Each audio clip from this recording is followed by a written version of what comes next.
3/4/2026 April மாதம் வெள்ளிக்கிழமை. இன்றைக்கு விஸ்வவாசு வருடத்திலே பங்குனி மாதத்துல 20ஆம் நாள். பிரதமை அப்படிங்கிறது காலையில் 8:51 வரைக்கும், பின்பு துதியை திதி வந்துடும். சித்திரை என்கிற நட்சத்திரம் மாலை 7:25 வரைக்கும் இருக்கும், பின்பு சுவாதி நட்சத்திரம் வந்துவிடும். இந்த வெள்ளிக்கிழமை சித்திரை நட்சத்திரம் அப்படிங்கிறது வர்றது ரொம்ப நல்லது. ஏன்னா செவ்வாயோட நட்சத்திரம் மங்களகரமான மார்ஸ் அப்படின்னு சொல்லுவோம். அப்படி இருக்கிறது இந்த வீனஸோட சேர்ந்துக்கிறது அப்படிங்கிறது ரொம்ப முக்கியமான நாள்.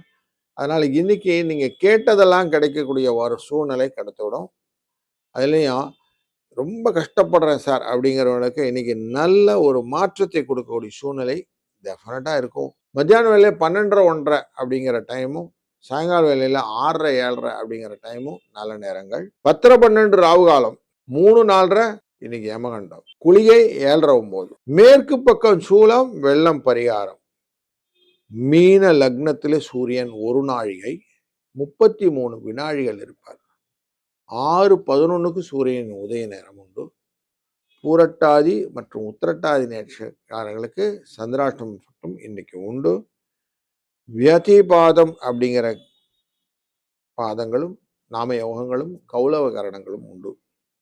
இந்த வியதிபாதம் அப்படிங்கிறது நார்மலா இந்த சிராத்த காரியங்கள்லாம் செய்வது உண்டு. முன்னோர்களின் வழிபாட்டினால் வரக்கூடிய அனைத்து விதமான லாபங்களை பெறுவதற்கு இந்த நாள் உதவும்.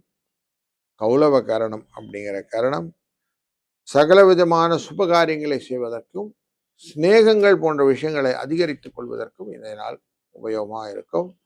இந்த வெள்ளிக்கிழமைனாலே லக்ஷ்மி தேவியை வழிபடுவது ரொம்ப நல்லது. சுவாதி நட்சத்திரம் வரக்கூடிய முன்னாடி சித்திரை நட்சத்திரம் இருக்கு.